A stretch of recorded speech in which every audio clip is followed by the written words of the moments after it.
You don't have a sales problem, you have a follow up problem. Okay, so when sales slow down, one of the first things businesses tend to think is, okay, you know what, guys, we need more leads, more advertising, more content, more people visiting the website, more people walking through the door. We need more. But sometimes you don't actually need more leads. You need to look at what happened to the ones you already had. Think about how many people interacted with the business without actually buying. Think about it. And also think about how much effort it took them to lead those people to your business. Someone sends an email asking about your services. Someone asks about pricing. Someone downloads something from your website. Someone attends your event. Someone puts something in their cart.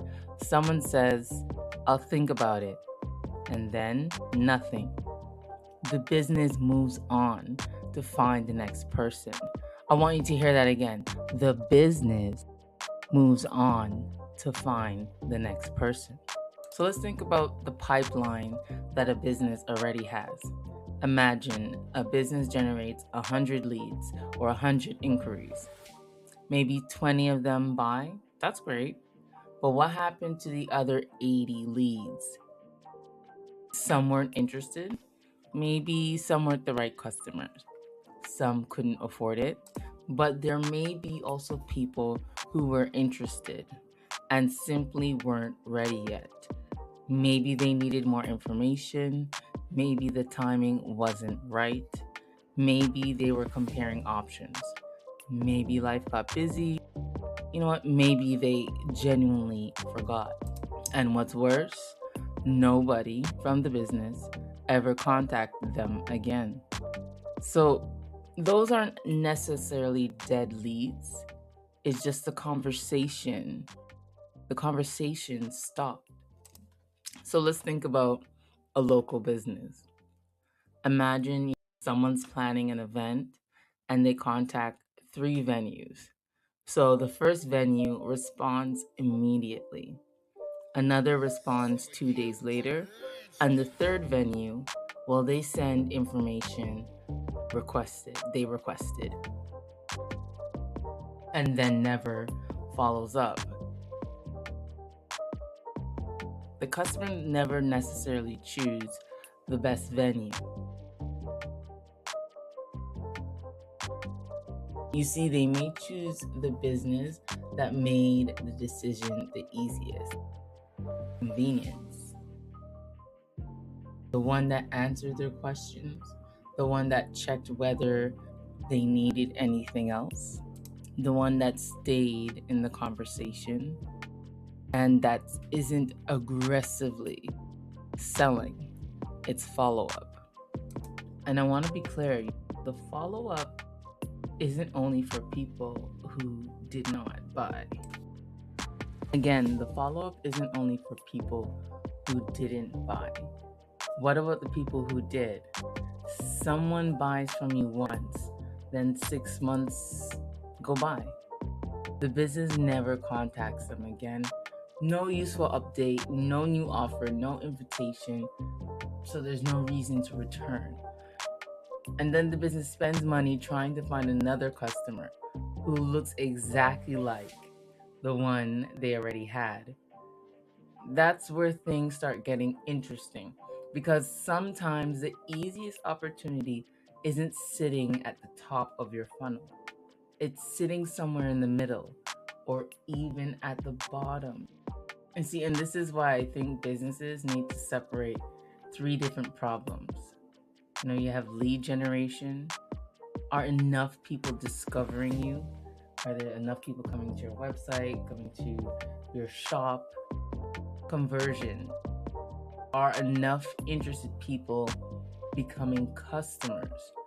When they enter your shop, when they visit your website, are they going to the checkout and actually purchasing your product? Are they finishing the sale, completing the sale?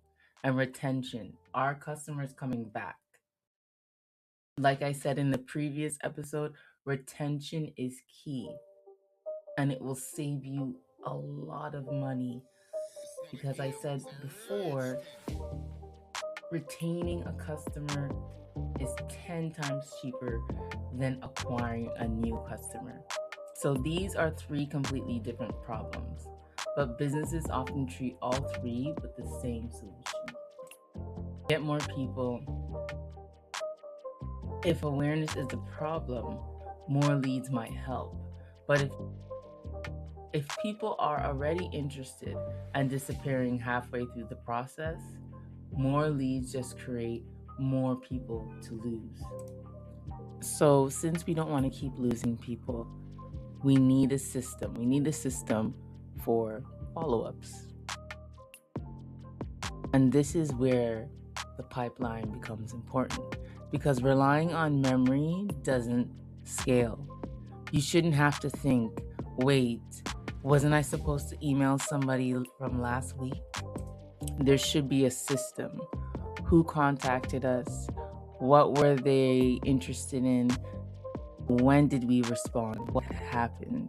When should we follow up? Did they buy? If not, why not? And then appropriate. When should we contact them again? And when should we contact them again? That system could be sophisticated, or it could literally start as a spreadsheet. The tool isn't the important part. The important part is the opportunity doesn't simply disappear because someone remembered to continue the conversation. But let me just make this clear.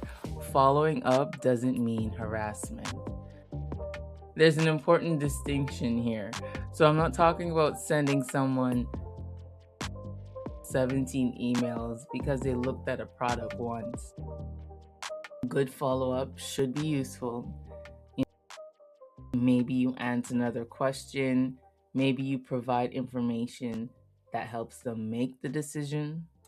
Or maybe you check whether, the timing has changed. Maybe you tell an existing customer about something that genuinely is relevant to what the purchase. Maybe you tell an existing customer about something that is relevant to what they purchased before. And sometimes the correct answer is they're not interested. That's fine. Just close the conversation. The goal isn't to chase everyone forever. The goal is to stop accidentally losing people who actually wanted to hear from you.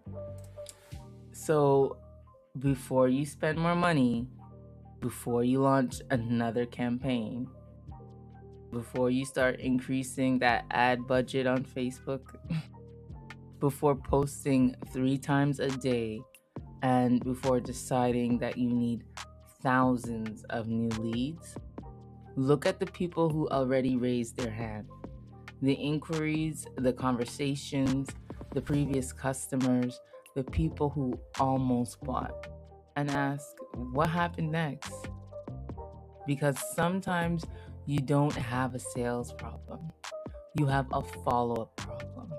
And the next opportunity might already be sitting inside your pipeline.